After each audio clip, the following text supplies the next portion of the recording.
The FNRad Snowboard podcast is presented by Vans.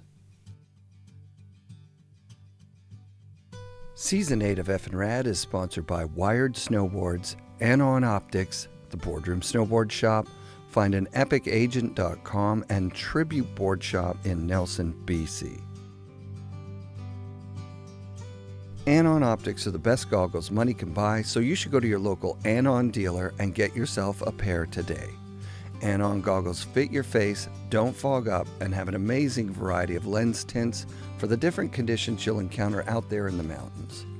My favorite Anon feature is the quick change magnetic lens system because I ride a lot in changing light conditions, and the ability to change lenses on the fly guarantees that I'm always riding with the best visibility possible. Magnetic face mask integration provides seamless face mask attachment, and full perimeter vents maintain consistent airflow for fog-free clarity. Find Anon at your local snowboard shop. Support also comes from Dakine, Grouse Mountain, Mount Seymour, Pro Standard GoPro accessories, and Volcom outerwear. Also, please subscribe to our YouTube channel. I really hate begging, but this is important. Please, please, please subscribe. Special thanks this episode to Beneath, Y East Academy, High Cascade Snowboard Camp, This Place is Awesome, and Tomahawk Indigenous Products. Tim Windell was a world champion freestyler and racer from the 80s era. After attending Jose Fernandez camp in Austria in '85 with Craig Kelly, Tim and Craig set up the Canada Snowboard Camp that eventually turned into Craig Kelly's World Snowboard Camp. Windell moved down to Mount Hood to start Windell's Snowboard Camp, which has operated continually since the summer of 1987. Most features you've seen or ridden were conceived, tried, tested, and improved at Windell's or High Cascade at Mount Hood in the summer. Their rivalry pushed the progression of halfpipe, jump, and feature building for 3 decades before they merged just a couple years ago. You'll hear that story and more in this week's episode of FNRad. We had Fred Meyer's old home there, which was a lodge, his lodge. Fred Meyer from the grocery store / buy whatever you need chain. Yeah, that Fred Meyer. And that's where we started camp. Well, we didn't start camp. The camp had already been going, but that was like the beginning of what I would consider the legacy of the Windell's brand, anyway.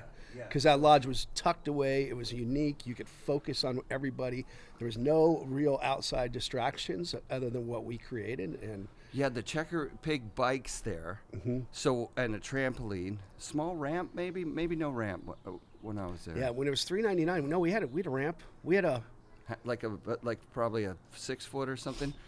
We had a hip ramp there. Oh, shit. What's his name? What is that guy's name? He was a skater and pro snowboarder. Noah Slasnik just destroyed. Yeah, of course. Destroyed it. Yeah. As well as Harper's good at it. You know, there's a couple guys from AZP. I can't remember all their names, but yeah, they were really good as well. Yeah, that brand, Checker Pig, like, it's kind of like Crazy Banana or something where, like, as a consumer, you knew this isn't going to be Burton. That's how it felt. Right, yeah. But you had fucking Kevin Young repping Checker Pig, Lisa Ventura. Yeah. You were on there. It was like, well, maybe this could work. Yeah. And then when we got to camp, the bikes, I remember they were mountain bikes before mountain bikes actually, like, were everywhere. They were insane. They were like, maybe they had full suspension or something. They had like full 91. suspension. We had both. We had both full suspension and non-full suspension. And those bikes over in Europe at that point in time, you know, the equivalent in the American dollar was like $8,000 on up to like 12. And I think we had like 25 or 30 of them. It was a full fleet. Yeah. That was like, so I met a lifetime friend there, Steve. We got. You know how you do the sorting on the first day. Yeah. We both got into the beginner group, even though we could do backflips and we thought we were the best. Yeah. And we were both bitter. We were both like, "Fuck this, man! Like, we should be in the expert group. We should be riding with the pros." And then you get to the pipe, and it's like, well, you are riding with the pros. It doesn't matter what one you're in. Right. But we rode those bikes everywhere, like into town. in the bushes there. It was so dope. That's what I remember about camp was like fucking mountain biking's awesome.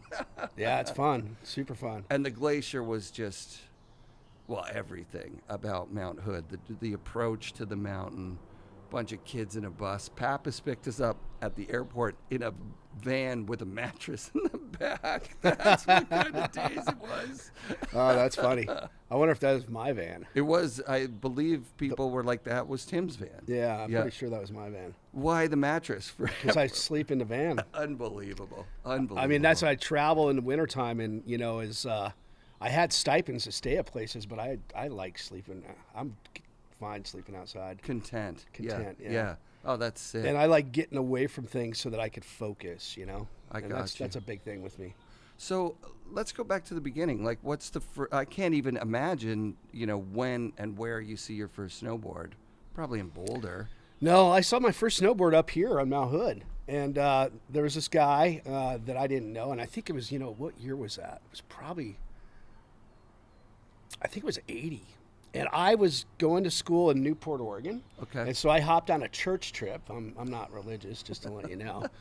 I think there's a spirit out. We're not going to go too deep in that. But I think there's a spirit out there, and I don't see it in the light of what everybody else does. I've met it on a heavy dose of dimethyltryptamine. I've met this spirit, this energy. There you go. It's undeniable. It's in everything. Yeah, it's in everything. Yeah. And it's not a single lonely graybeard man up in the sky with no woman counterpart and no friends. Yeah, and an apple. And an apple. And whatever. A snaky devil. No, it's way weirder than that. It's way weirder than that. Yeah, I mean, if I were to equate it with anything, it'd be Buddhism. But let's carry on. So Yes.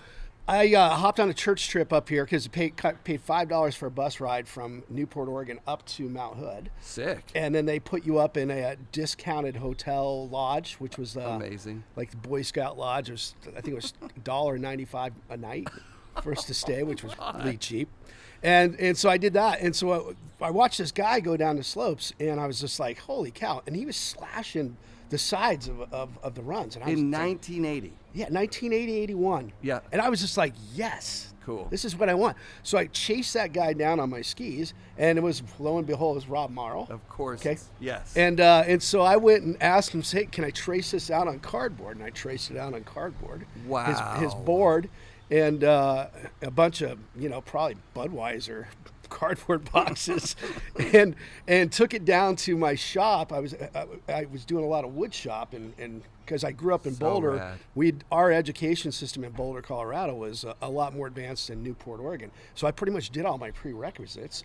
And so I was just taking wood shop. Oh my God, that's awesome. So I built out like 5 snowboards. Come on. Yeah. I still have one to this day. Oh wow. And so I built out that, and that was pretty much when I started.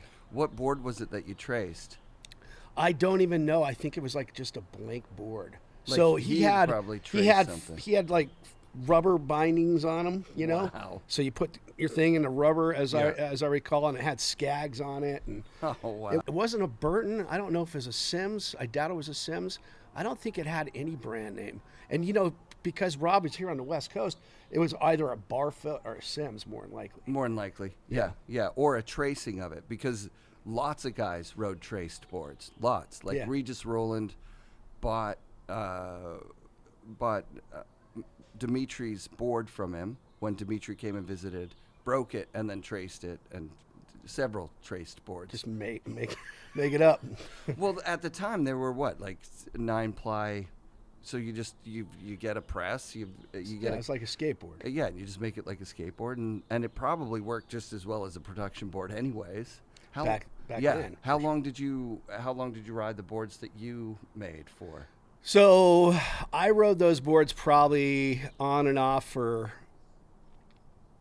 4 years easily. And would that be out here, or would it be here and Colorado? Because I lived in Newport and I didn't have a car, Yeah. It was hard for me to get up to the mountain. So I rode a few times out here, not much on those. Yeah. But when I got to Colorado, I definitely rode them. So Yeah. I rode them up at the pass, and then went to Durango, Colorado, and Durango has a ski area right in town. Sick. And yeah. so I would, as much as I could, I'd Yeah. carry it up to school and snowboard down because the ski area, Yeah. the little ski hill is right there on the side of the mountain, and so that was pretty much where it was. And then we went up to the passes out there in Durango, which is Cobalt and Camola's Pass, and rode quite a bit. Yeah, the passes, it makes sense. Like I went up over into A Basin, and I forget what that pass is called, but it's tall. It's a big one. Loveland Pass. Loveland, right? Yeah. So I'd ride Loveland Pass, and the really popular pass back then was the one that goes over into Winter Park as well, because it was closer to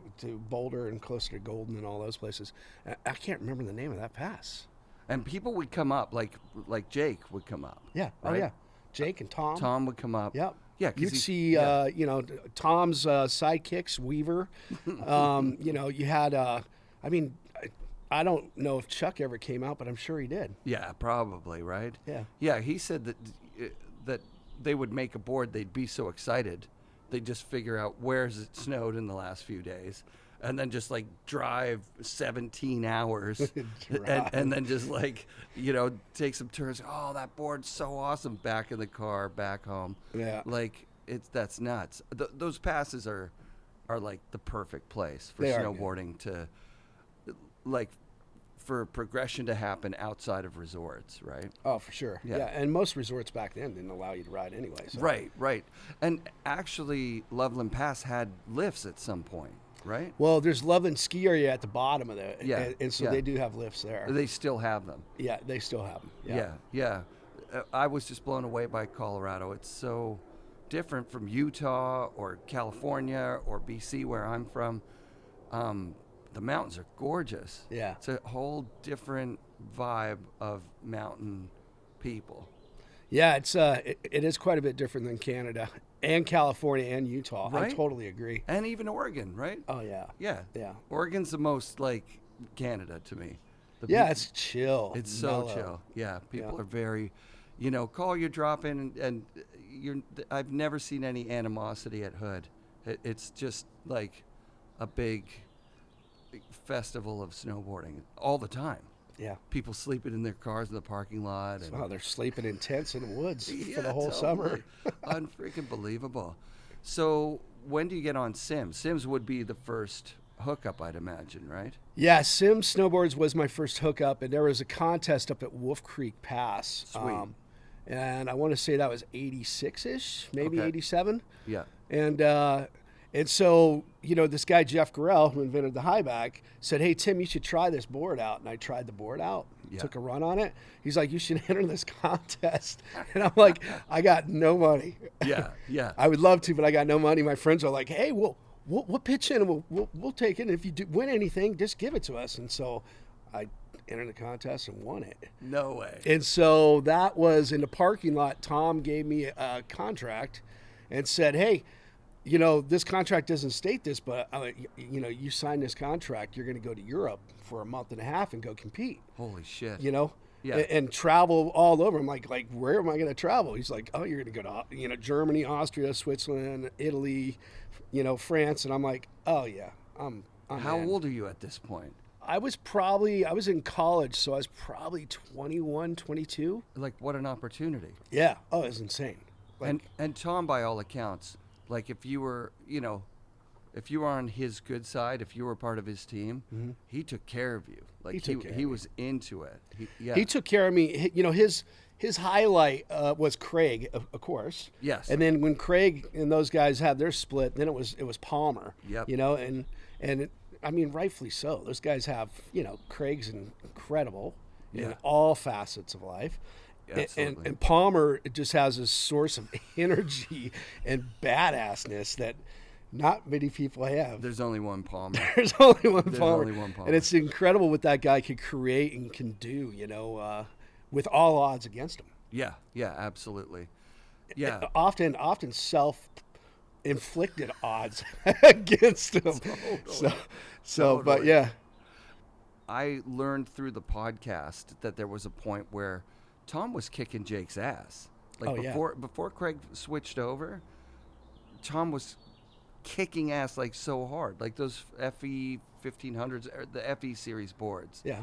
Were like rideable boards. The very first For the masses. Yeah, the very first. They were friendly rideable boards for the masses. Yeah. They worked. Yeah, and I mean Tom before that, I mean he just didn't have the freestyle guy, and that person ended up being Craig. Yes. And then that advancement of going through Craig and then on to Turrier, and it was just like, that's when he started really getting. I mean, with Craig's first board, that was the beginning of it, and then it just kept going. Yeah, yeah, and I've talked with Brad Stewart about it. At the time, Craig was standing out for sure.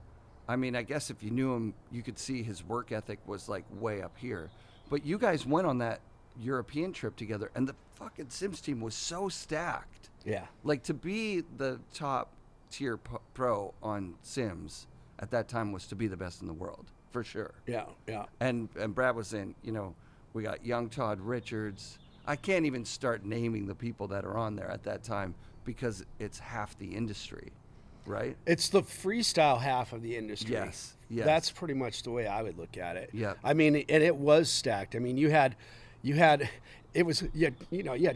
you had Palmer, you had Kidwell. I think you had Scott Downey over there as well. You had Todd Richards.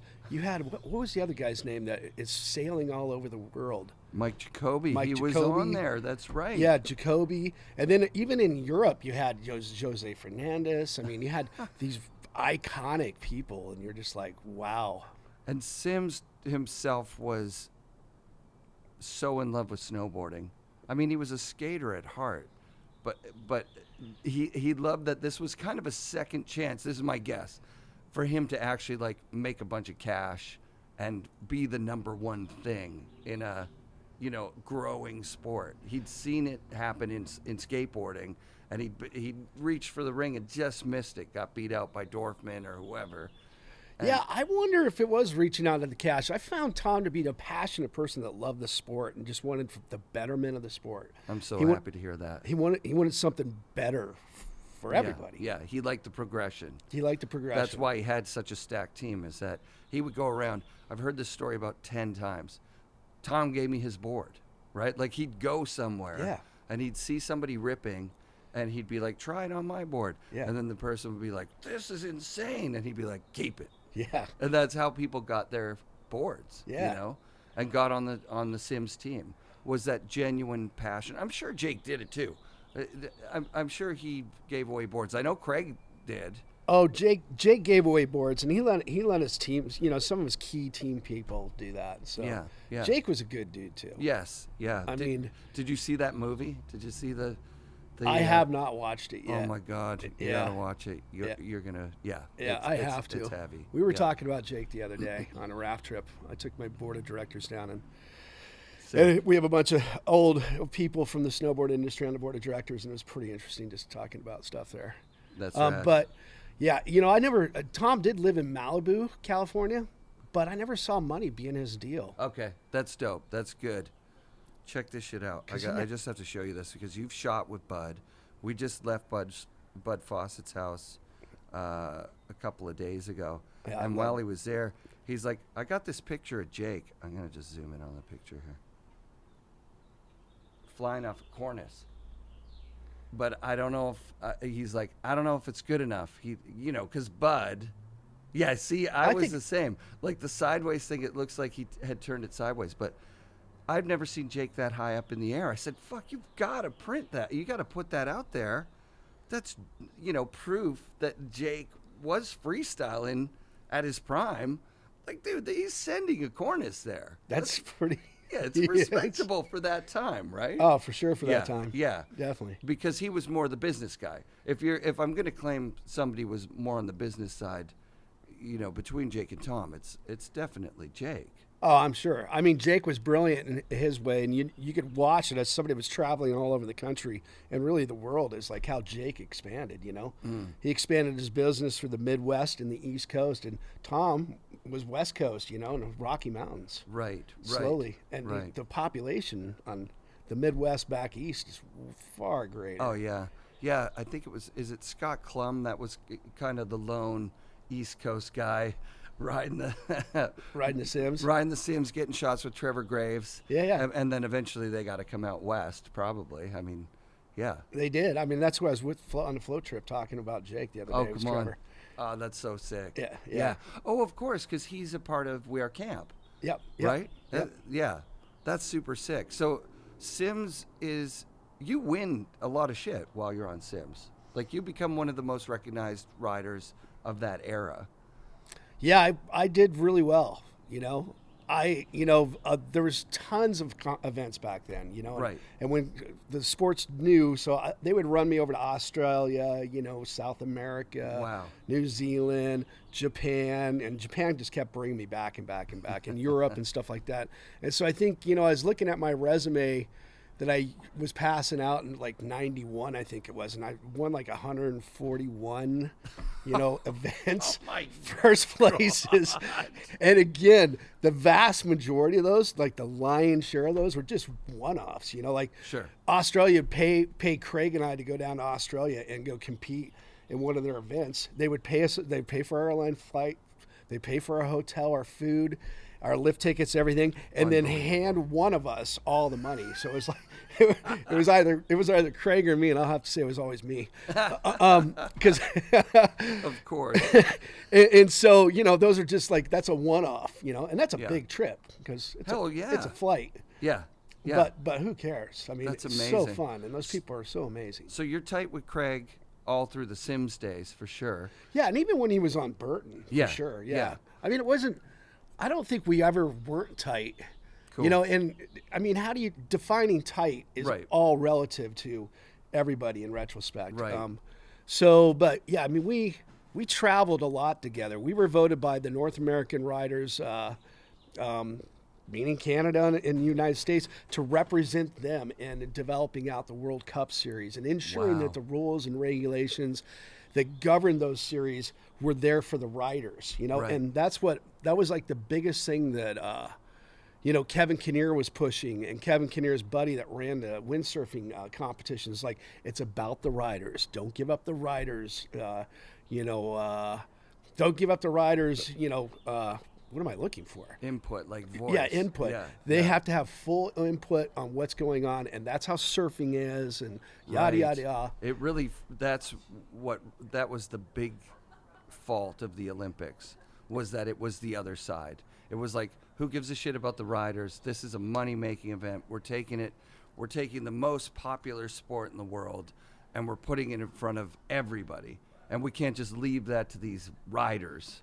We need to. We're the IOC is going to govern it and crush it and kill it, and that's exactly what we were looking to get away from. Yes. And like, my philosophy is, because I went to the first Olympics of mogul skiing and then freestyle skiing, which is the aerials. You went to the very first one. Well, no, I went to the very first one when they introduced those. That's fucking crazy. And watched those sports die. Yes. And so Yes. that was, we started in 98 in Nagano, so that was 94. Yeah. And I was like, the Olympics are where sports go to die. Yes. And that's exactly what it is. That's unbelievable. Yeah. And that's what I was preaching to everybody, Yeah. Yeah. Even the skiers, when the skiers were getting into it, they're like, the ski thing is like, and they had me come to a lot of their meetings, and they're like, hey, once we go into the Olympics, this free skiing movement's going to blow up for the next 6 to 8 years. I'm like, no, obviously, it's going to die. That's nuts. It's like going to die, and that's what it did. Yeah, 100%. Skiing went in, it was going great guns, and it's freaking dead. That's nuts. And that's like going back into, like, just to explain it, it's like, I just said I had 141 first places. It's like all those small little competitions that go on that kind of feed the sport, get it out in front of people. It's fun for everybody, and people could be a part of this thing on a smaller scale. Those all go away, because the next thing that's available is like the Olympics. Right. So if you got big sponsors that are going to come under and do like the Do Tours, and, even the X Games is like, they struggle because they're like, well, you guys aren't the Olympics. Right. Well, that's what happened. It split the competition into, well, are you going to go to the Olympics, or are you going to stay supporting the community? Right. And the community one felt like the right thing to do. I don't think there was anybody that was like, yeah, well, maybe Jacoby. He wanted to go to the Olympics pretty bad. You know, he wanted it to be legit. There was a split, of course. There were people that were like, this is legitimizing our sport. There was a lot of hope. It's right. like, you know, and that's what humans kind of feed off of, is hope. You know, and you're like, yeah. oh, this is so great. We've been working to get to the Olympics for so long. And, you know, you could go try to explain to somebody that's so passionate about what they're doing and stuff. And unfortunately, you got to see it and feel it to understand it. So what year... You guys are in Austria when you come up with the camp idea. And I in my mind, the way you told me was like, you and Craig were like, we could do one of these in North America. Like there was already established. Yeah, so we went to Jose Fernandez's camp in Stubaital, Austria. Sick. And we wanted to start the freestyle side of it. So it was me, Craig, and I feel like Carrie Hanyon was there and Lori Gibbs. Rad. And of course, Jose and a whole bunch of Europeans. Evelyn Vuillemet and Evelyn Worth. I mean, Evelyn Vuillemet was really good. Worth was good too. And so we were in Austria trying to, you know, say, hey, we want to build a half pipe, which we've never built a half pipe. Right. You know, we know what skate half pipes look like, and we were just let's just say ignorant enough to go out there and try to not only know how to build a half pipe. The cat driver there didn't know, and he didn't speak a lick of English. Oh, wow. So he speaks Swiss German. We didn't speak a lick of Swiss German, and so it was just kind of a junk show. Yeah. And which is fine, and it was a great learning experience for us, and we had a really good time. We were able to build some highway jumps, you know. Nice. Yeah. Tombstones with a landing. Yeah, which you could learn a lot back then, especially, you know, which was fun. But when we're flying back to North America, we're like, we got to bring this to North America. Cool. And Blackcomb was opening up the Horseman Glacier the next summer. And so we're like, you know, this is it was 87 when we did the Jose Fernandez camp. And then this was, was it 87 or 86? So we did 2 years up at Horseman Glacier. So it was 86, I guess. Wow. And then so it was 87. We were doing we found a guy in. Oh, Craig actually knew the guy that owns a bike shop down in downtown BC, Vancouver. Rad. And he took care of all of our registrations and the insurance side of things and all the stuff that we had no clue. Right. We're professional snowboarders. Right. And so so we ran camp up in Blackcomb. How do you get campers? Like, how would people know to go to the camp? No, that's a good question. So I don't recall if we put advertisements out.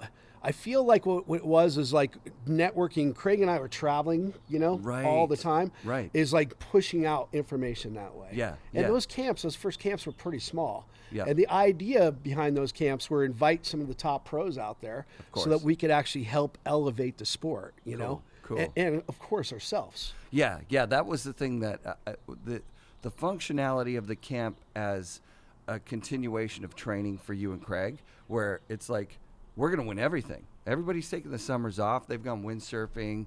That we can progress over the summer, and first competition, freestyle, like nobody's going to even be able to touch us. And there's a big reason for that, because no ski area in North America, Europe, Japan, anywhere in the freaking world had a half pipe. Right. And so we had these competitions that were half pipe competitions that we'd show up to, you know, and the half pipe would be available to ride like that day of the half pipe in many cases. Yes. Even in World Cups or, you know, and are the day before in World Championship. Yeah. You know? Yeah.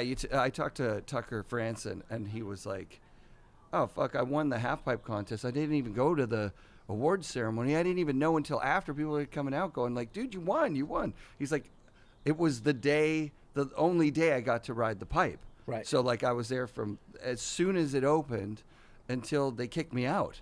Like, what are you going to do? There's not going to be a half pipe tomorrow. I don't want to sit in there and I don't care that I won.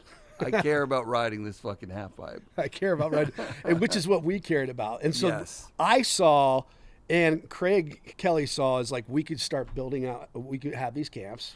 We could go to 2 weeks, build out pipes and stuff like that. Yeah. And that was great. Now the big issue there, and what it did is I invited everybody from Japan, all the media sources, Rad. America, North America, and even Europe, and so they started coming out and snapping photos, and then that was the big push for the next year. That's it, yeah. And then I was like, the second year up in Whistler, as we had more people, which is great, which was a lot more responsibility. But the biggest problem we had is we had this deal called Saturday morning and Sunday morning, and the staff wouldn't show up because they're out partying like rock stars till 5 o'clock in the morning. Right. We didn't have cell phones back then, right? So you couldn't track them down. Of course. And they're not staying in their place where they're supposed to. They're staying with women or whatever, Yep. Could be sleeping on the side of a sidewalk or something. Yeah. And I was just like, I can't keep doing this. I want to be more serious about it. And so, Craig, I'm going to split and I'm going to go down to Hood. And so I went down to Hood that same year, built a pipe up, invited all the top Europeans over, top Japanese, and many of the top Americans. So you left like the Tim and Craig camp. What was it called? So as I recall, that camp was called the Canadian Snowboard Association. Wow. Camp.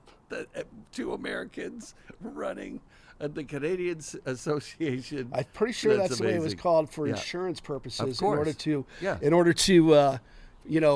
satisfy Blackcomb. And Blackcomb, they were great. Yeah.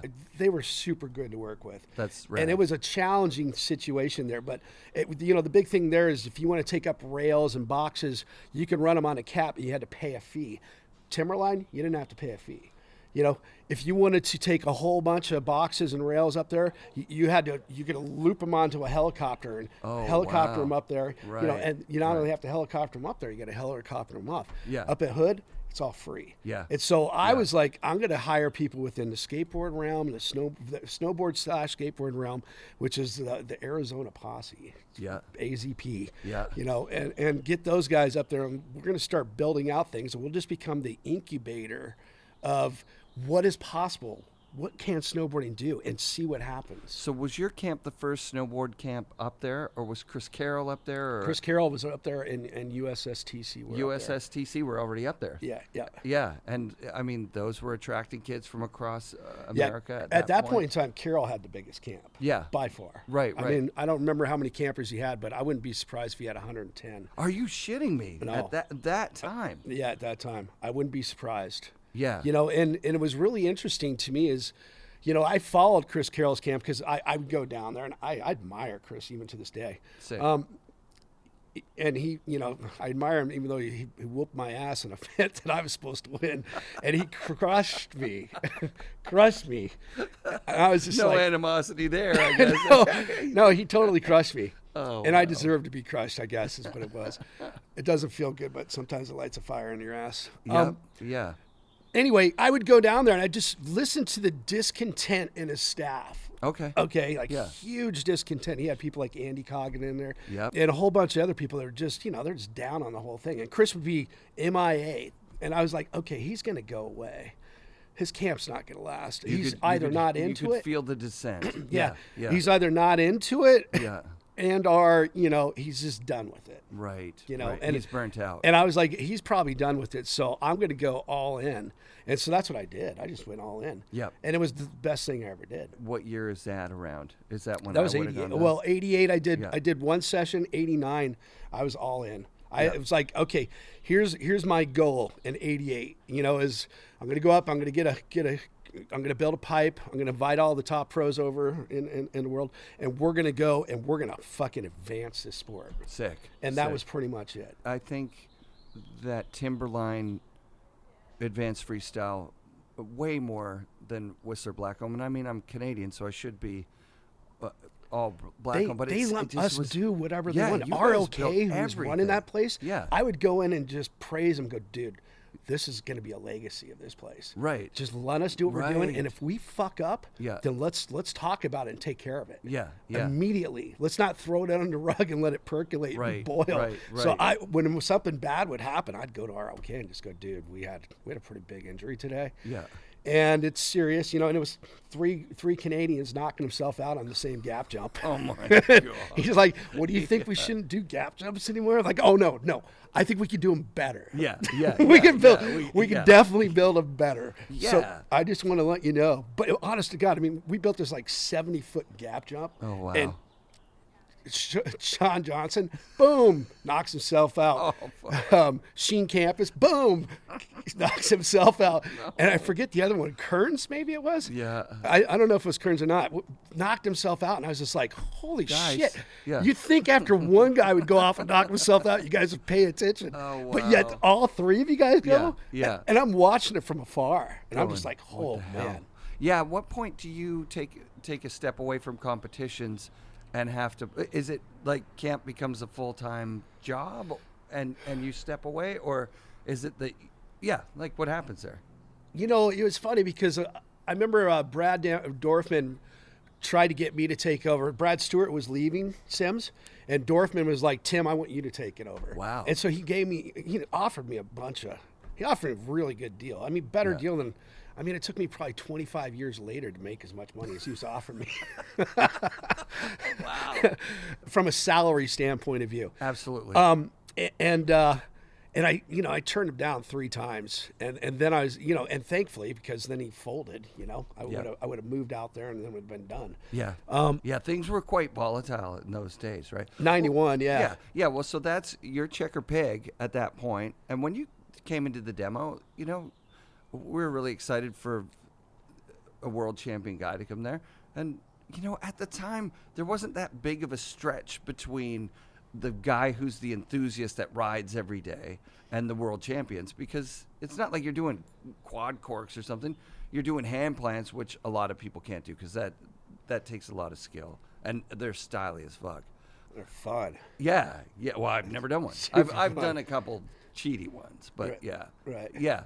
By the checker pig time, it's like you're not flying around the world winning, World Cups anymore. I was picking and choosing events, right? And vast majority of those were over in Japan. Were you burned out on the travel of it? Like, did you want to just settle down and do, or was it like I said again, like camp was just, it was exponential growth every year, and then you could raise the prices, and you're managing 100 people. And no, I've been working with the future of the snowboard industry, and right. Leading up to that, like 89, 90, 91. I mean, who's coming through the pipeline? Turrier.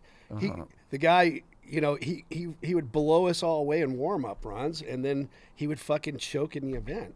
It was like, start working with him, go ahead, dude, you could do this. Yeah. Here's what's going on. Yeah. Because, back then there was no coaching. Right. And if nobody's explaining to you, you might understand there's an issue, or you might not. You might be oblivious to it. So then I was just telling him, I was like, hey, look at this. So you run into that coach role. I could see that happening for Craig too, because Craig leaving competition, the board with the World Era, and going and free riding around the world, it took everybody, everybody was shocked by it, but it kind of makes sense. If you're at camp and you're seeing what's coming down the pike, and you're like, well, I'm not doing that. I'm never going to do that. That's not happening. I can't do it. Yeah, every generation faces that. Every generation. Exactly. Yeah. So you're kind of waning your way out. I kept competing up to 95. Okay, cool. So, but again, I was more behind the scenes. I wasn't picking and choosing your contest. Like, hey, I might win 20 grand at this thing. I might win a car. I might win a car. I'm going to this for sure. Yeah, because my riding ability wasn't. I would consider myself still a really good rider at that point in time. Yeah. But I was nowhere near to the abilities of, so many of those guys, but I'll just name Turrier. Yeah. I mean, there's no possible way. He's the era-defining competitive snowboarder. Yeah. He was unbeatable. And someone like Todd Richards, who beats him, remembers that for the rest of their life. You know what I mean? Yeah.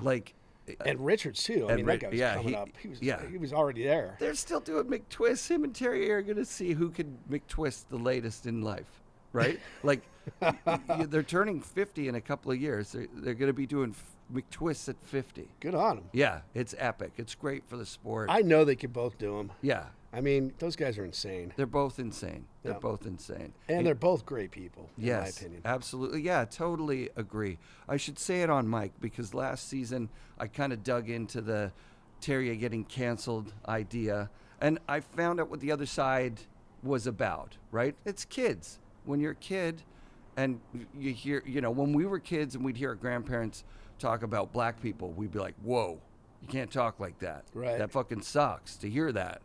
And kids now, you can't talk like that about gay people. It's not okay to make a gay joke. It just doesn't happen. You know what I mean? Right. And the industry was rallying around in every different way, and you can watch media about whatever side you want. So you can get all the information where you're like, yeah, fuck the kids. It's Terrier.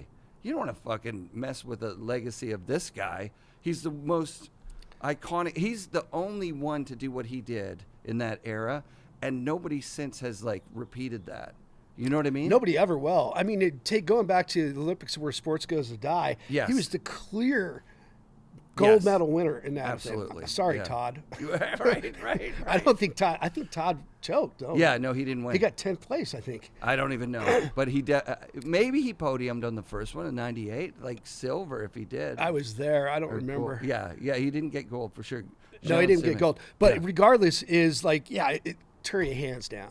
And he boycotted the Olympics. So dope. And he boycotted it for the same purpose of what I stated. Yes, The Olympics are where sports go to die. yes, and he articulated that over the next 20 years, and he was completely right. The last thing I want to say about the Terrier thing is that seeing the one side, like, yeah, don't speak like that. I get it. Seeing the other side is he's not homophobic. So to define, if your definition of a homophobe is Terry Hawkinson, you're not right. You're actually doing a disservice. He's not out there actively trying to stop people from being gay or saying things that are really but he did make a homophobic tweet that was heard around the world in poor timing. He could have apologized and said, fuck, you know what, I'm old or whatever. And I think it would have been gone, but it lingered. He's Norwegian. And he's Norwegian, and he's always been, he'll take the piss out of anybody. Yeah. Once you get to know him, he's taking the piss out of you.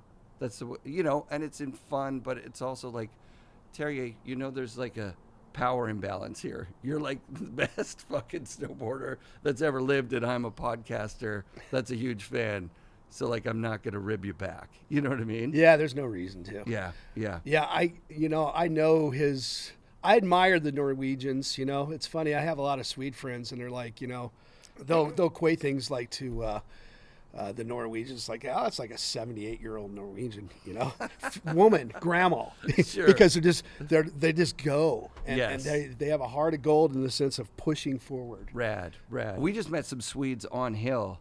Abe, I want to shout out Abe and Theo, his brother. They made a film with Ingemar Bachmann. Oh, cool. And Ingemar's back, Yeah. and he's got the same style and so much fun. Unbelievable. Some The of my Swedes best are photos amazing. are of Ingmar Bachmann up here in the You mountain. shot some photos, Yeah, right? I used to shoot quite a bit. Yeah. There's an era where you shot. Well, here you are at camp. You've got everybody in a. I had to be there anyway. Yeah. You're inviting all these people out. Why not shoot them? Yeah. And I could sell those photos to mostly Japan, but It felt very disorganized in '91 for a camper. Like, because I had gone to camp where it was like, you got a counselor, they're sleeping in a bunk room with you, you've got a song that you've made up about your bunk or whatever, Yeah. and it's very structured. You wake up in the morning, you got to do the cold dip, then you go to breakfast, and then you go to archery. I got to camp, and I was like, they were like, pick a bed. You know what I mean? Well, what? And then, and there was just coaches all over the place. Holy shit, there's Rado Lamb. It was the year that you had Bertrand and Bertrand Denevard and Camille Brichet. Camille Brichet. What was that other guy's? Off. Yeah, those guys are incredible. It was just, they were standing out. You could see, like, holy shit, this stuff is way harder now than it was last year. These guys are going way bigger, better tricks, better style. Pushing it. Yeah. It actually was kind of a changing of the guard, because Downey was there, Delaney was there, and you're watching those guys going, okay, they're not doing what these Euros are doing. Not even close. The Euros are blasting. Yeah. They've got edge control, but like forward lean on my high backs. I'm like, I can't straighten my legs now. He's like, I'm yeah, cramping exactly. Exactly. That's the way I rode the whole time. Full full camp forward. Oh, wow. And then cool. added things too, depending on how icy it was. Really? Yeah, so I'd put in rubber, I'd duct tape in rubber things. Oh, wow. Things that were there. Yeah, But no, I remember those guys. I love those guys. We had so much fun with them. How many campers would have been at a session back at that time? 50 or something, 30? So 91, we were probably, it depends on what session. I think we had 8 sessions in summertime. Yeah, we were full up. There wasn't a bed anywhere. Yeah, so full up is in that lodge. Fred Meyer's lodge was probably 60. Yeah, that makes sense. So 60, and then there was years where in sessions where we had 84, and we put people in tents outside. Oh, wow. That's But amazing. I concur with you. The organization at first is like, it was still trying to figure it out. It couldn't be like the dumb summer camp that I went to before. Like, it wouldn't have made sense. Because the pros were there as coaches, but also to, like, get better themselves. Yeah. And then they're also there with a bunch of pros from around the world, each other pushing each other. And, there were certain people that really lent themselves to being coaches, Yep. Like Pappas was awesome. Nordwall, unbelievable. He was awesome. Yeah, Awesome. he's a at good guy. Camp. Just so much fun. And that was a couple years later. Came back and, begged my way into being a digger. And then I was like, oh, God, I don't want to be a digger. I want to be a coach, but I'm no good. So I don't know what to do here. Those digger jobs, wow. Yeah, diggers are, the good diggers.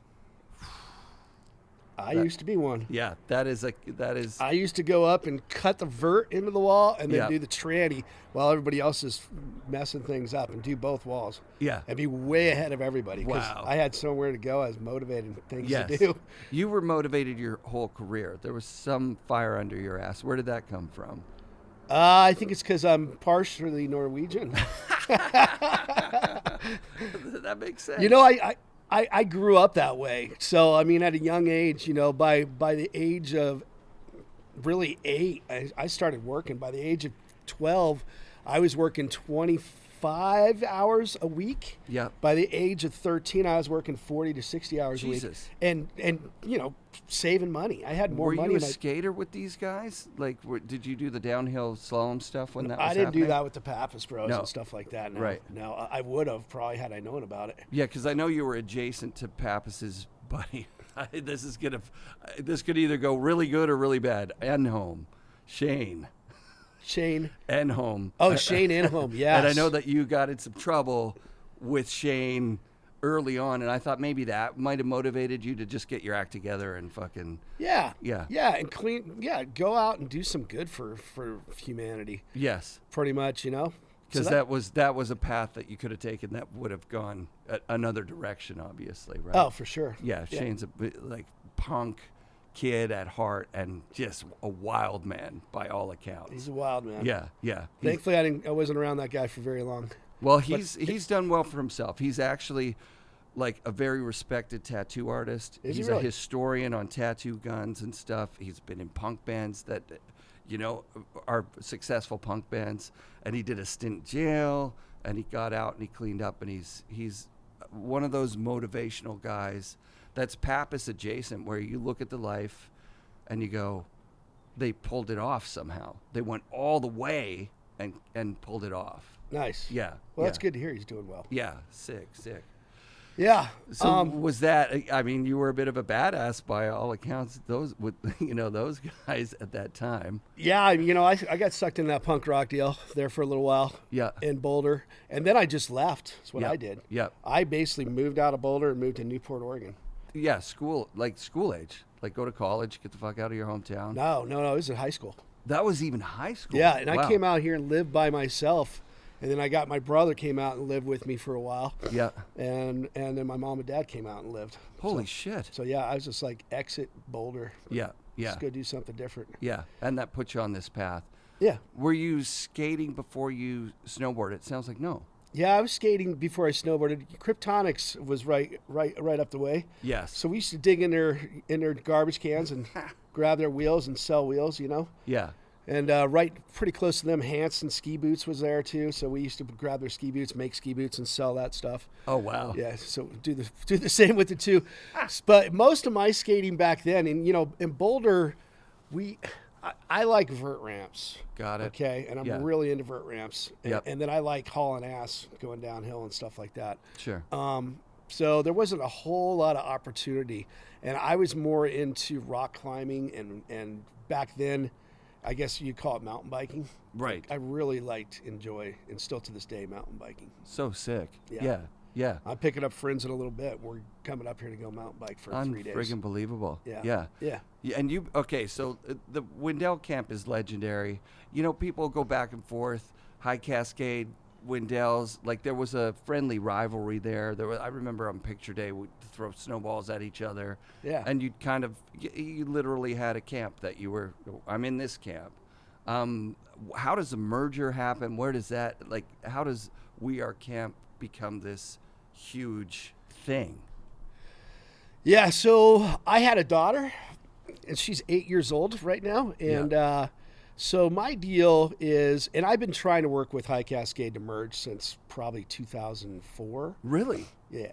Yeah, I'm like, hey, look, we're both up here in the mountain. We're Yeah. side by side. Wouldn't we be better? This mountain be better served if we just worked together, Right. And we shared all this park up Right. here. Sick. And I own a Yeah. bunch of land, Yeah. to where you guys could come down there. Because as these systems start coming into place, you guys' rents are going to go up exponentially, and eventually you guys are going to go to the wayside. Right, because they were renting in Govey, right? That's all they were that doing, stuff was, renting. and those ramps were just set up in the They've parking set lot up of those where ramps every year, break them down every year. Something that Windell's used to do too. But When did you go to that concrete park? Because that was a game changer. That compound, did you build that? No, those cabins would have been there. those cabins were there. Yeah. Yeah. So I bought the Arc property, which has 25 acres in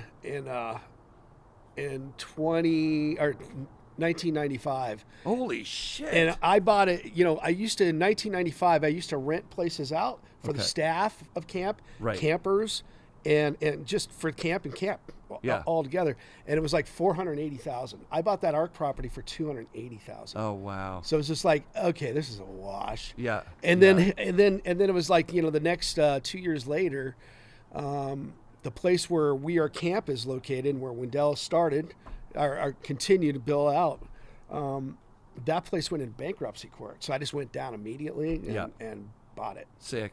And Yeah. so that was a game changer. that was right? a game changer. Yeah. Oh, for sure. yeah. Because then you're done. You're yeah. not wasting money, and you're Yes. controlling your own destiny. Right. And my whole goal with Windell's to begin with was, I didn't want to be in Whistler. Right. I didn't want to be in government camp. Right. I wanted to be in the woods, In nature. in nature, Yeah. where we could build things out. We could focus on the kids and really hunker down. As a testament to that, Steve Van Doren, obviously the biggest bigwig at Vans and the best guy, such a bro. I agree. He chose not to stay at the pro rider's house in Govey. He wanted to stay in those cabins, the Those tents tents, yeah. in the woods, and that tent section right there. Like, I love what they've done with the idea of the, the signature sessions made sense. Mm-hmm. But when you do it with a company and they can bring all their guys down and everybody stay in those tents and the fire The at camaraderie. night. Oh my God, you're at camp. That's the thing. You're at camp. It's different than when you're in Govey and you're staying at the Huckleberry. Then you're just somewhere weird. You're socializing over at the Chuck's. You're Charlie's. you're trying to get into the Rathskeller back in the day. Now you're on the patio at Charlie's. Yeah, it's not the same. It's not the same thing. The tents in the woods. I mean, when we were at camp first night, the campers were still there, and I mean, you've got kids on unicycles, kids on mountain bikes. Omar Hassan's there, one of the best skaters in the world, is shredding with kids. There's guys on skis, snowboards. There's a big airbag. There's trampolines everywhere. You got Steve Van Doren handed out stuff free to kids. Unfriggin' believable. They did like art shirts where the kids are painting on shirts and making tie-dyed bags. And then it's 11 o'clock. I think at 9 o'clock there was it got quiet. 11 o'clock, every light in the place just goes out. Yeah. And it's lights out. And as a guest of the camp, that thing that I was talking about in 91, where the fucking coaches are just all over the place. They're everywhere. They're just there, and they're approachable. Yes, exactly. Because you're eating with them, you're hanging out with them. The lights out thing was like, as a guest, we were like, oh, we got to be quiet now. We're not. Nobody's gonna get like belligerently drunk. Like, this is a place of. There's a bunch of kids here. It's camp. Yeah. It's very respectable, and it was really such a rad experience to see it all these years later as like what it's evolved into. You had a huge hand in that. Oh yeah. Because that place, even when you started out, the little features on the way in, like that was very unique.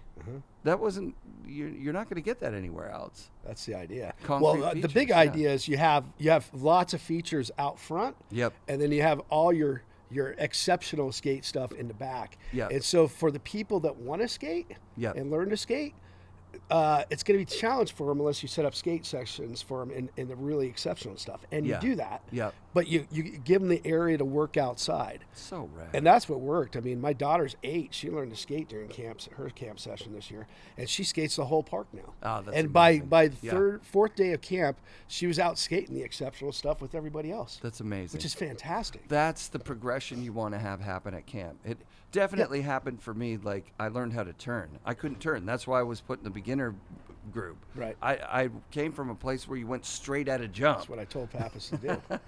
And Nordy, it's like you gotta drill it down what they know and then place it into where it needs to be. It was so good, dude. Yeah. It was so life changing, and the elements of camp that were life changing was the camaraderie of the community, and outdoors Thank you for saying that. was really big. The fact that it was in the outdoors, that you weren't in an urban setting, you weren't, the hotel rooms at Whistler and people kind of moving around and doing Whistler stuff. For sure, camp there probably was amazing too. Oh yeah. But being in nature, like with the mountain bikes and just everything, it was fucking There's something to be said about epic. being in nature, and like the way I see it is I've been blessed, and I've been, I've lived within nature up in Alaska where there's nothing else around for a long period of time. Wow. And you get these senses back. Yes. And you get these senses to where you don't see something coming behind you, but you know it's coming behind you. Or you got a boat coming in to drop off supplies or pick your staff up, and you can't see it for miles and miles in front of you, but you know it's coming, so you pack up the whole camp. And so those senses equate into this short period of time where kids are in camp in the woods with pros and all kinds of activities, some fun, some not so fun, some unique, and some, just crazy. And that's the way to do it. And those senses of those people, you see the change over, the third day, fourth day, fifth day, sixth day, of where the camaraderie comes into play. Yeah. And then that camaraderie and that stoke of being this little community goes up to the hill and further pushes everybody. The social signaling of the people who are pros taking care of the generation that's just learning, right? Like that like you said, your daughter's skating the best stuff day 3, day 4, and she's seen people who are incredibly talented pros skating the same spot. The feeling is really of inclusion. It's dope. Yeah. It's inclusion. And it was all the way since '91. Yes, that was the whole idea. Yeah. I was not going to continue to run camps if I was going to be stuck in a town. Right. That was just, this won't make sense for me. Also, the coaching thing that's going on now. So 2 things I'd love to talk about now, because you've seen every generation of snowboarding.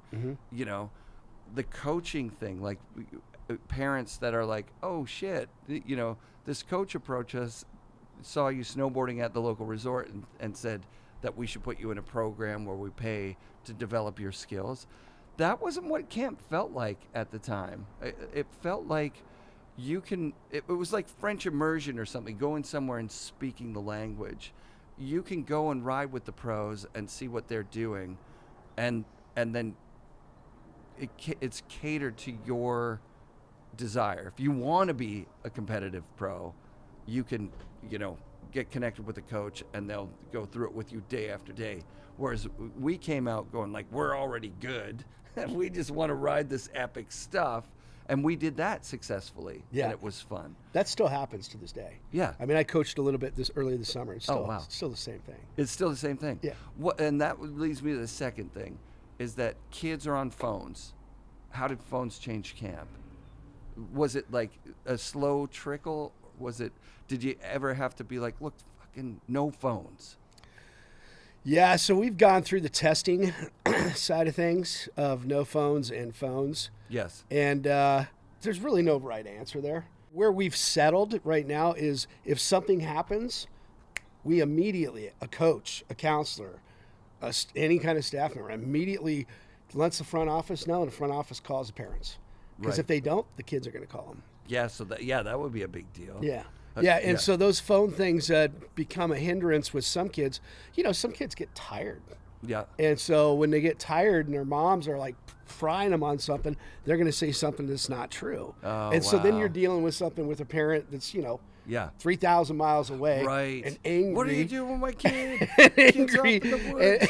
And you're trying to decipher and even break imagine. down exactly what's going on. Right. I was thinking more from an attention point of view. Like, you got a coach that's like, okay, we're going to work on returning in the morning, and then looks at the kids and everybody's playing video games. And then it's like, it's time to go. And the kid's like, I don't even really want to I feel like that today. stoke is still there in the kids. Good. It's not to say what you just explained doesn't happen. 'Cause I imagine it does. Sure. And a lot of times I feel like that's the coach. I didn't see any kids on their phones at the thing. But I maybe feel like that wasn't paying stoke's still there attention. because the kids are still trapped. I mean, they're dying to go do things. Good. And some of the things that I was most encouraged about with the kids that I taught this summer is that they were starving for information. Rad. Starving to learn how to do this, and then you would actually add another element to it. And they're like, "Oh my God, Yeah. yes, let's do it." Oh, that's so fun. So it hasn't. It's changed, but it hasn't changed as much as one would think. Right. The biggest problem with cell phones that I see for generationally is that they consume a good part of our livelihoods, and so much so that kids don't go skiing and snowboarding or skateboarding. Numbers as much as are they used down and all across all sports and participation. Yeah, because they're sitting around on their games or playing games on their cell phones or texting. The games are more engaging, and also like once you get into the thing where you're not having a perfect run on a phone, you just reset. But there's no reset in real life. Right. So you got to bail, and like a lot of kids don't know how to. You might not be to, really good at it. Right. And you can't hide in a closet and learn how to be really good at it. Exactly. You can't get your parents' credit card to buy the coins to up your weapons. It's you have to do the work. Yeah, I travel still quite a bit, and I see, in parts of the country, I see a lack of participation from kids, and I feel like that's, it's concerning. It's a societal problem. It's a societal problem. I mean, us, the mean age of people skiing and snowboarding is probably 30 something. You're probably right. It might even be 40. Jesus, could you imagine? Yeah, no, you're right. It's not a super youthful sport. There, up in Vancouver, there's a lot of kids doing it. It's cool to see the new generation take it on and own it in their own way. That's one of those regions inspiring. where, you guys are inherently living in the outdoors, much like here. Yeah, it's an important part of, that's why I moved across the country. I moved across the country because I went to your camp, and I saw what it was to immerse yourself in the outdoors. For your everyday walking around to be in a forest is, versus a urban setting. Or I grew up in Sudbury, Ontario. It was where they trained for the moon landing because the mining had burned away all the trees and plants and everything. Like, it was a dismal ass place. And as soon as I saw Oregon, I was like, I'm fucking moving here. Nice. It's crazy for me. Here it is mid-July, and I went whitewater rafting like 3 days ago. We went skinning yesterday. We went golfing, and then we snowboarded. And it's like we went to the coast and we went boogie boarding with kids. So, Nice. which I haven't boogie boarded in like 25 years. Were you a surfer in there for a bit? I was going to surf, but the kids wanted me to boogie board. Yeah, of course. So they were like, no, you're going to boogie board. So I actually had my surfboard and everything. Yeah. I had to go rip fins and a boogie board. But, that's part of it. It's fun. It's so fun. So, and I'm good with it. Yeah. I had a great time. But, it's like all that in this little area. Yeah. All the while, I feel like I played golf almost every day. I feel like you said that to me on that chairlift all those years ago.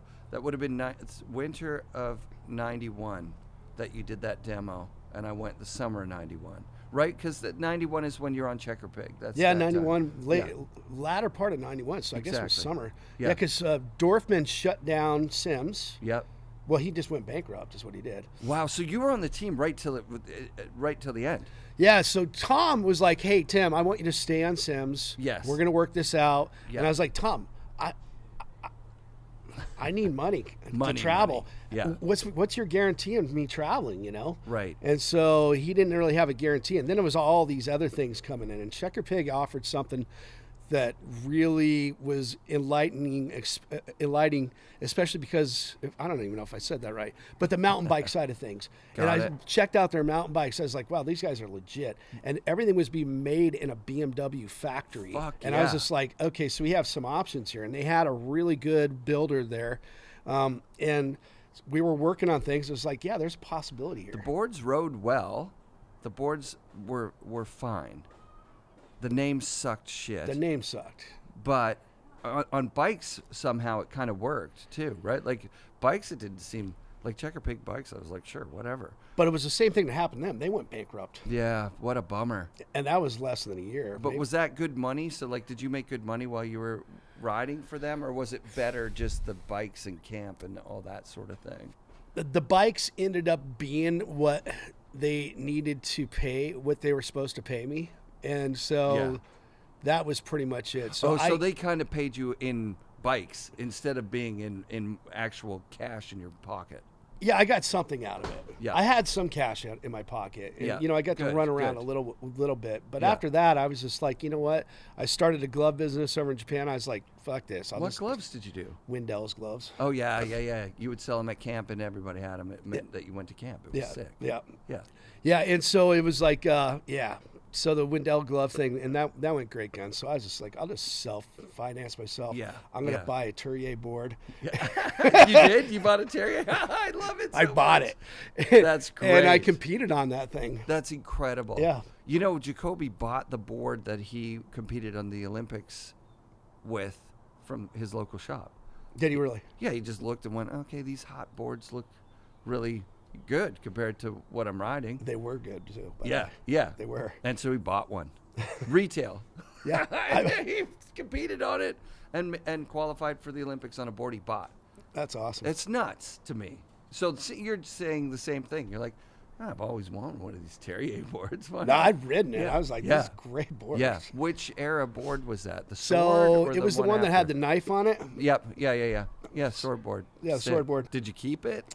I gave it to a friend, and I never got it back. Yeah, I get it. I wish I would have kept it. Yeah. Those days, it was kind of, you're always looking at the future. You're not thinking, oh, yeah, this board's going to be worth $2,000 one day. I wish I would have looked at it that way, because I had a snowboard shop in Durango, Colorado. Oh, wow. I had boards from all over the place. Yeah. I'd go to Europe, and they'd hand me boards because everybody wanted me to ride for them, Right. And so I was like, well, I'll check it out. Do I have to give it back? No. That's so I go take them and put them in my rental shop and rent them out. It's so awesome talking to you all these years later. And I'm still a fan. I got nervous to come down and see you because I'm like, this is fucking Tim Windell. You've given so much to the industry with just your vision for where it should go and how to do it. I think a lot of that was organic. Like you build the camp and then you see, oh, you know what? We let the pros come and ride, right? We don't charge them. Sure, you want to eat the sandwiches, eat the sandwiches. Yeah. We invite the media. Yep. And then the media shoots all this shit. We make sure we work with the best mountain, and Timberline just builds all these features that you're like, all right, give it a shot. The media get the shots. The kids see it. It's in every movie. Mac Dog had huge Timberline influence in the early days. The progression happens, it's a win-win for absolutely everybody. It's a win-win for the ski industry as a whole. Yeah, You know, because back then there's no parks right anywhere. So they could look at Nowhere. what we're doing and go, hey, okay, so these guys aren't having that many injuries, you know? Right. You guys were the guinea pigs. We would put together I'd put together little reports. This is our injuries. This is where the people went. Wow. You know, this is how many kids we put through. And Yeah. yeah, it was one of those things. And then it was eventually, you know, I hate to say it on here, but I think it's worthy of saying, come 98, it's like, all right, these snowboard only parks make no fucking sense. And they're not going to stick around if it's snowboard only. Segregation, right. Yeah, right. segregation. It is hard to fucking, you know, I've talked about it with all the guests that I've interviewed down here. Kids ski and snowboard now. I met like someone at camp. I was like, that's cool. What do you do? Ski or snowboard? And they're like, both. And I was like, what? How? No, snowboarding opens your eyes, allows you to read the slopes better. Totally. Opens your eyes to making it more fun. Skiing makes you a better snowboarder. Unreal. It's amazing. Yeah. So you were the first camp that allowed those like gnarly freestyle skiers to join in and hit the same parks, like you were saying. Yeah, we started allowing them to come in from the get-go. Like the first guy that was building pipes for us Yeah. with me and building snowboard half pipes was Tom Riggins. And Tom Riggins was those figure eight skier Oh, wow. winning figure eight contests. And he Wow. just come out just to hang out and Yeah. be a part of camp. And so he was digging there. So we had skiers from the get-go. Right from the get-go. Yeah, and then it really started picking up in 94. And by 96, I mean, we had, even 95, we had Poor Boy Productions, which was the equivalent of Mac Dog on the snowboard side of things. And they filmed everything up there for the next like 5, it was 6 that years. early on. Yeah. I had no idea. And then I want to say I allowed the skiers to come in 98, and everybody's like, okay, your camp's done. Right. And my camp just went boom. Wow. Like an extra explosion. Yeah, because there was that free skiing catching up to snowboarding with the coolness factor. I think it caught up, and like in a lot of ways, for a few years there, the kids that caught my attention of style, Yeah. like, and that's one of the things I want to say about camp, was that going to camp this week reminded me that when I was 16, what I was doing at camp was I was looking at what you guys were wearing, the way you carried yourselves, the sponsors you had, the way you snowboarded. Like I was looking for signaling. How do I signal to the world that this is what I am? I'm a snowboarder. Right. And that was a big part of it, like wearing a hat backwards or not wearing a hat at all, having long hair or dyeing your hair. Or the year that I was there, kids were like giving themselves dreads and like putting gum in their hair to, you know what I mean? Like beeswax works. Like it was a huge signaling of the community of how do we want to present ourselves out there in the world? Yeah. Right? And it's still that. I still see that. And so there was a point coming to Hood where the skiers were the ones that I was quietly being like, they're taking over right now. It's their time again. Like skiing from before us, their image was horrifying. Oh, it was dying. It was terrible. Skiing was right. waning. Like, Glenn Plake and Scott Schmidt that people often mention they were doing it for sure, but their image was more snowboarding than, you know, as much snowboarding as a snowboarder. They were anti-ski as well. definitely Glenn Plake. I mean, yeah, he's full punk rock. Full punk still to this day. Still to this day. Yeah. He's still Yeah. skiing. Yes. Which is fantastic. So Yes. is Scott. Yes. I don't know. I haven't kept in contact with Scott, though, Right. unfortunately. Well, he's still in the North Face. I think he's the longest held athlete on the North Face. If I'm not wrong about that, I'm probably Well deserved. Yeah, and a really good guy, right? Yeah, super good guy. Yeah, so my anti-skiing thing, it is segregation. It is silly. It was segregation, and it yeah. got really bad between snowboarders got really against bad. the skiers, and the skiers It was got like, really bad. we Like you love- said, we love 98, we're like, Windell's is dead. There's skiers in there. Like High Cascade is the place, and they probably got a boost from that for sure. Oh, High yeah. Cascade they used it as their advertising. We're the only snowboard only camp or whatever. They use it in their advertising. Yeah, Yeah, and yeah. skiers marks mess up the run-ins to jumps Yeah. or rails or whatever. it It was. sounds like the 80s. And of I would call those snowboarding. guys up and go, "Really? Right. You guys are desperate." Yeah.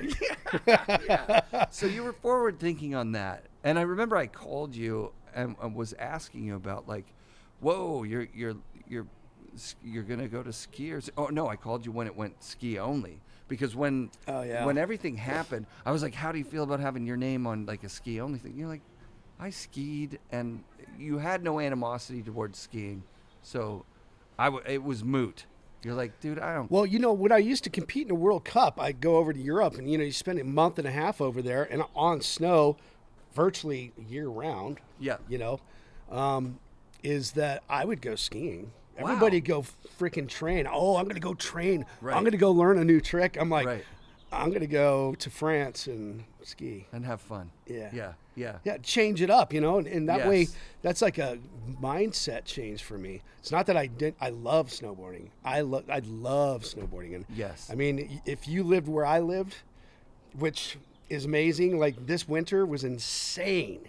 Rad. I mean, we had, April, we got 11 feet of snow. So that's every day in April was a powder day. Oh, wow. That's awesome. And then in December and early January, I mean, it was just insane, like how good the powder was. It's incredible. It's like we talk about Utah Pal. Keep talking about Utah Pal. That's all I got to say. Yeah. Yeah. I mean, I drive 6 hours to go ride Hood in the summer. Blackcomb's an hour and a half away. Yeah. Like, this place is epic. Is Blackcomb still open in the summer? There was a camp on Whistler this year, that Momentum Camp, that I heard you had to be a camper to go on the I'm happy snow. to hear Momentum's there's- still going. Yeah, so I don't think there was any public up there. Okay. So, and Ken closed camp maybe 4 years ago, and he was saying, the snow depths just aren't there anymore. Yeah. Like the amount of snow they need to push around to make the things they want, it wasn't there, and it was super disappointing, and it was heartbreaking. Yeah. for sure. Yeah, it's sad. Palmer, you've got 40 years of data, 30 years of data on the snow field. It's fluctuating, right? Like, is it getting less over time? Like, were there better years in the beginning, or? I mean, this summer is as good as it gets. This is as good as This is it high gets. tide. Yeah. For lack of a better word. Hell yeah. This is really good. We go.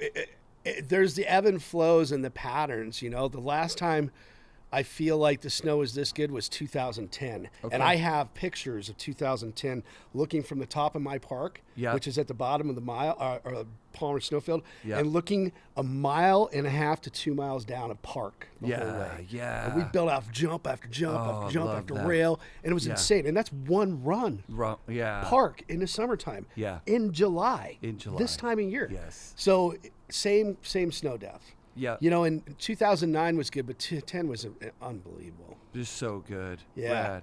Yeah, and we rode year round. Was that when the Olympics were in Vancouver? 2010 Olympics. Yeah.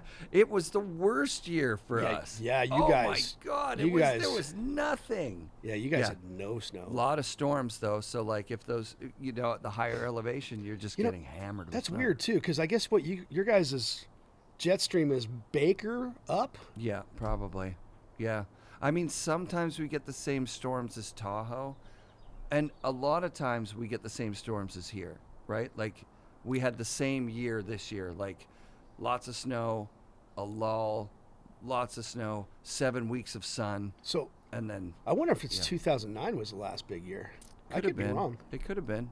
Yeah, no, but I think it was really rainy, and Whistler had a really good year that year. I'm just talking about grouse and Oh, you're Cypress talking about and the lower Seymour. area. Okay, Yeah. so that could probably be Yeah, it. So it was yeah. 2010, I'm pretty sure. Yeah, that's dope. Yeah. So, I mean, that's 12 years ago. It was the second year of our academy, so, Yep. So what's the academy compared to the camps? Oh, that's a good question. So the academy is where kids go to, we predominantly take high school. Yeah. And the academy is from kids from all over the world. Rad. We got 4 respected sports that we work in, which is skiing, snowboarding, mountain biking, skateboarding. The kids live on campus, so they're basically, that's their home throughout their semesters. We have 3 semesters a year. They work. Our philosophy is academics and athletics. Right. So if they keep their grades up, which is pretty easy to do in the environment there, they travel. And so the idea is to get them out traveling. Wow. And go experience other places and be a part of learn more about the community. Go to places like, Vans or, in Southern California. Go visit Oakley. Go visit some of those Wow. those areas, as well as go hit some of those ski areas up. Shit, yeah. In some cases, the kids like to compete, Yeah. and so we cater to that as well. And so we basically work with them. Coaching. So 5, 6, Yeah. 5. Yeah, it's coaching, and it's coaching, for months. Yeah.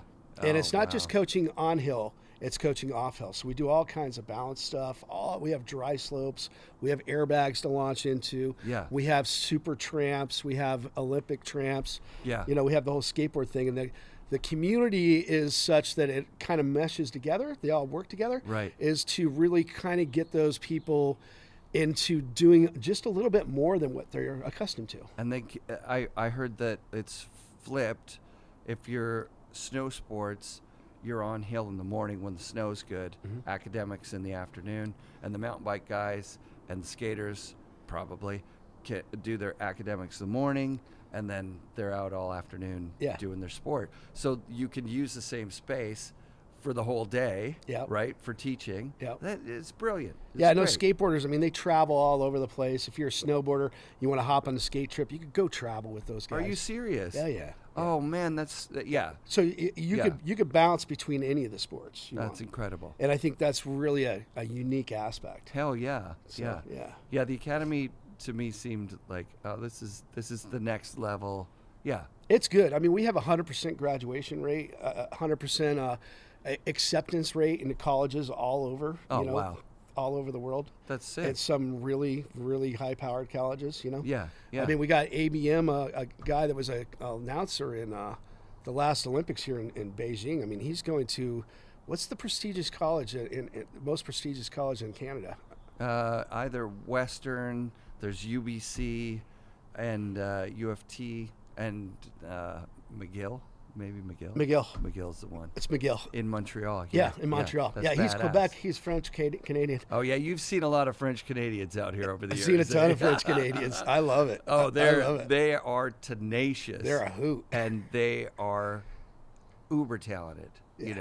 Some of the best snowboarders that have ever lived. Yeah, it's crazy, all those small little ski stations they have out there and stuff like that. I've traveled through a lot of them. Yeah. And it's insane, like, how motivated they are. They're motivated. And as I recall, there's one that I went to that was open 24 hours a day. Oh, I don't even know that.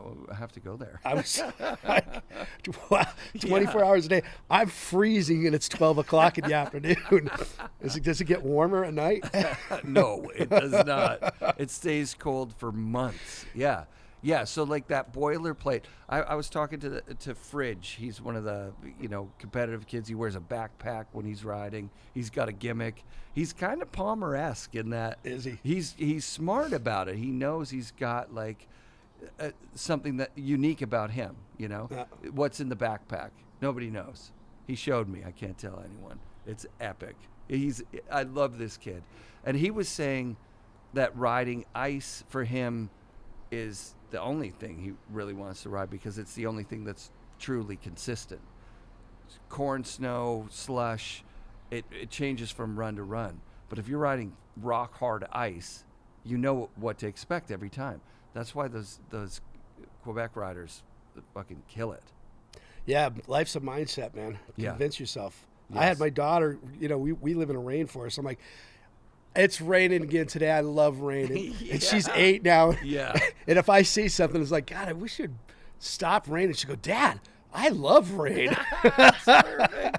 Yes, it's life. It's life. It's life. Yeah, it's a mindset. Yeah. But I guarantee you someday as he gets older, he's going to want to ride powder. Oh, hell yeah. No question. He's a young kid. He hasn't had those, those career-ending injuries that make you question everything about the universe, right?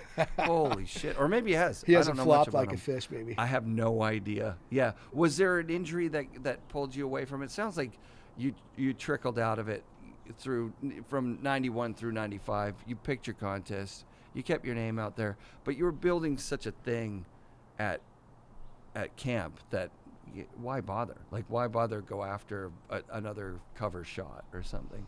Well, you never got a cover. You had a back cover. No, I had covers. Did you? Yeah. Hold on. ISM. Oh, sick. Hand plant.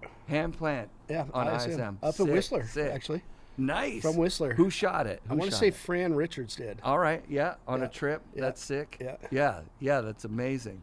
Sorry about that. I should. No, that's know. okay. And then I've had several covers over in Japan. Yes. On snow style and Sick. snowing.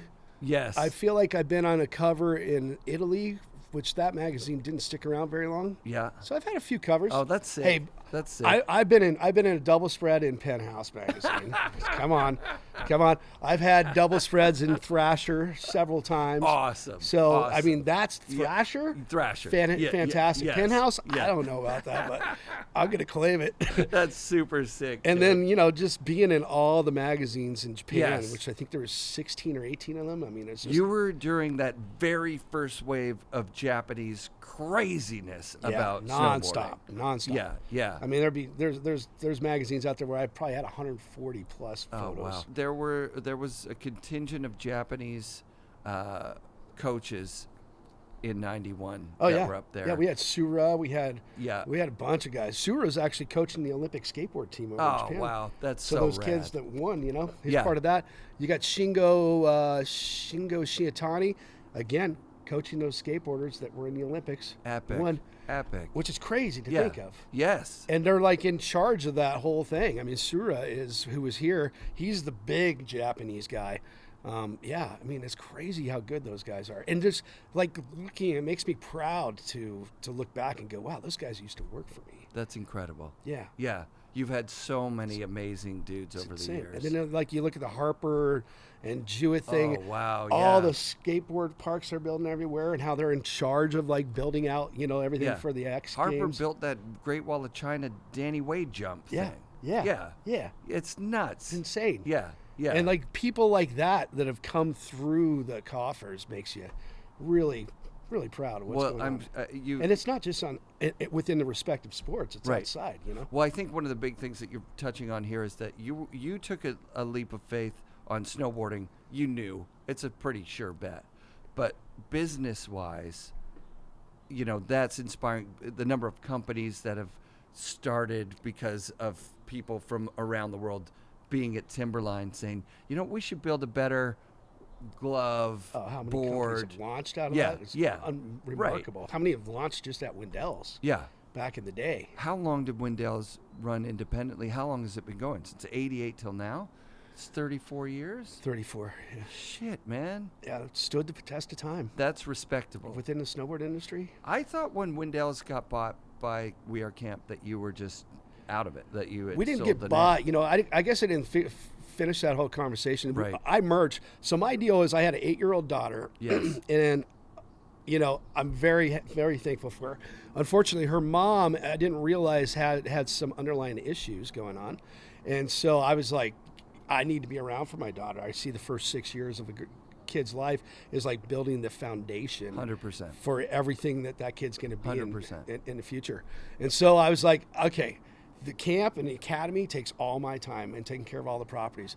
I need to merge, Yep. sell, Yep. or just shut the doors. Oh, wow. And so I went on the campaign, found a buyer, got right up to where, he was going to put down the money. And I was just like, you know what? I don't feel right.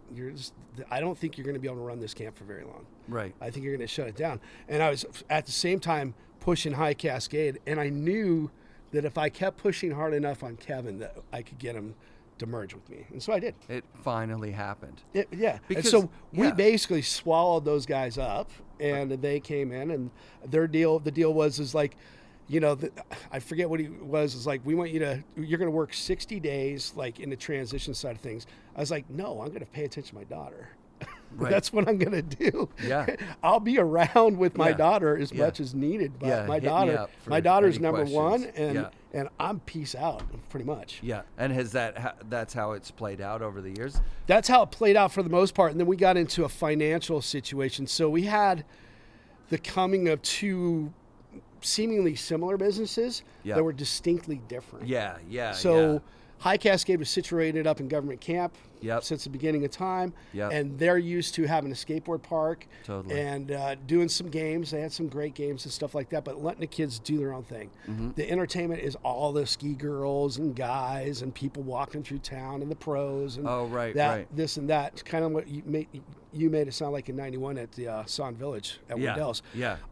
And Windell's was organized activities So the idea is make off hill more fun than on hill. Yeah. How do we do that? And so mini contests, like kids come back and they could win stuff, scavenger hunts, the whole thing. And, icebreakers. Yeah, and you bring the brands in. You say, hey, you want a bunch of kids wearing your shirts? Send us a bunch of shirts, and we'll paint on the shirts or whatever we're gonna do. Yeah. Continuous activities. Yes. That encompass everybody, all walks of life. Killer. That's the idea. That's and smart. so that was the mindset. And so they didn't get that. They knew how to run camp, and they did. Yeah. And they were successful. Yeah. Up in government camp. And so they came down and started working on that stuff, and we had about 4 bad years there. And so I was like looking for things to do, and China was coming up, and so I went over and figured out a deal in China that we could, bring in some extra money, and we picked out 5 disciplines of the Chinese Olympic teams. So I went over personally with Mike Hanley, who runs our school. We actually picked out 122 athletes to fill the coffers of 5 different disciplines for the Chinese national team. Wow. And then we trained them. Yeah. Yeah. And it worked. And it worked. Yeah, they got medaled. They medaled. Oh wow. There was several. I think there was 3 of them. 3 of them medaled. That's insane. Yeah. Yeah, it's insane. So so you found yourself retired but working. So I found myself working for probably a year and a half, and fortunately I had plenty of time with my daughter. That's so good. that was the big underlying side of things. And I mean, my deal is when she's not in school or she's around, is like she's 100% with me. Oh, that's dope, And dude. so we play. That's very respectable. Yeah. And it sounds like she's getting a good feel for the outdoors and skateboarding. She already has a great deal for the outdoors. I mean, we're flying to Africa, and we're flying into Johannesburg, and I'm buying all the camping shit. Oh, wow. And renting it out. We're going to go camp for 3 weeks throughout all the national parks, not just in South Africa, but up in Zimbabwe and Mozambique, and we're like driving. We're just going to camp out. She's got it. She already has it, and she's talented. Like I say this a lot to people. It's like she's got more talent than most people that are 12-year-old boys her age. Yeah. Boys. Yeah. Yes. She's super talented. Yeah, there's a lot of progression we've been talking about in women's snowboarding, skateboarding, surfing. It's fun to watch because there was a gap there, and it was a gap of support, right? Like, It was a gap of support, and people kind of go bite into the negative energy. There's nothing there for me. It's like, what's there for you? right.